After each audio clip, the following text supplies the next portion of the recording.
Magandang araw po sa inyong lahat mga kudkod. At ngayong araw nga ay talagang maaliwalas ang aming kapaligiran dito sa aming probinsya. Kaya naman naisipan naming maggala-gala kasama ang aking anak at aking kapatid. At syempre pupunta kami dito sa aming barangay dahil meron akong kukuhaing requirements. Ayan. At dahil nga maaliwalas ang kapaligiran at ang panahon nga naman ay talagang pakaganda. Kasi minsan talaga mga kudkod ay naulan-ulan na dahil pumapasok na naman ang rainy season ngayon. At syempre, mega love shoutout nga pala sa mga taga dito sa amin. At ito nga palang street na aking binabaybay or aming binabaybay, ang Del Carmen. Papunta yan doon sa Barangay Hall. At nakita nyo naman talagang green na green ang kapaligiran niyan. Kasi meron dito mga palayan mga kudkod. At wala nang bunga ang mga mangga. Kaya pasensya na, hindi tayo makakuha ng mangga. Ayan, at ito nga pala mga kudkod, tuwing hapon masarap ditong magalagala at syempre mag-joyride kasi nga naman napakaaliwalas. Hindi katulad nung mga nakaraang buwan, apakainit talaga mga kudkod. Pero ngayon pwede na tayong magalagala. Yun nga lang ay naulan na talaga mga kudkod. Pero at least hindi na talaga siya mainit. At ayan nga mga kudkod, tuloy-tuloy lang din tayo sa pagpupuntahan natin kasi nga naman ay talagang gustong-gusto ko talagang gumala pag ganitong mga malalamig-lamig na ang panahon, malalamig-lamig. Hindi naman siya nag-yellow mga kudkod, pero ayun nga ang aking anak talaga namang nawili din siya.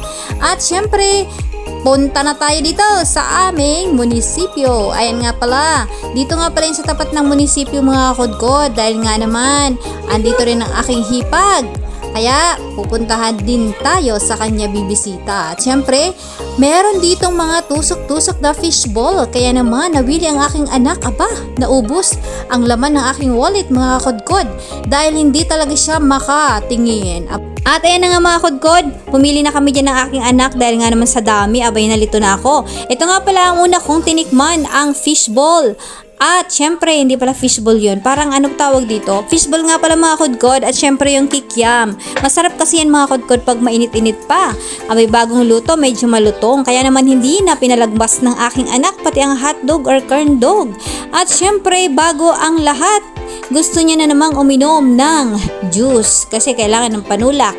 Kalimutan namin magdala ng tubig mga kudkod kaya naman bumili na lang kami ng juice. At syempre meron din naman bumibili dito kasi nga may mga nagtatrabaho sa munisipyo.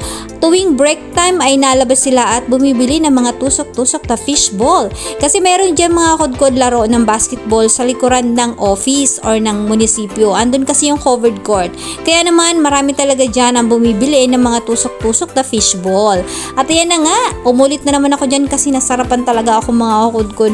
Abay, sino ba naman ang hindi nakakamiss sa mga tusok-tusok na fishball, diba? Sa mga OFW natin dyan, abay, alam ko miss nyo na rin ang mga street foods dito sa Pilipinas. Hayaan nyo pag uwi nyo, regaluhan ko kayo. Joke lang. At dito na nga kayo mga kudkod, sabi ng anak ko, upo-upo muna tayo dito ma. Kasi nga naman, abay, ang sarap talaga tingnan ng mga kapaligiran, lalo na pag green na green.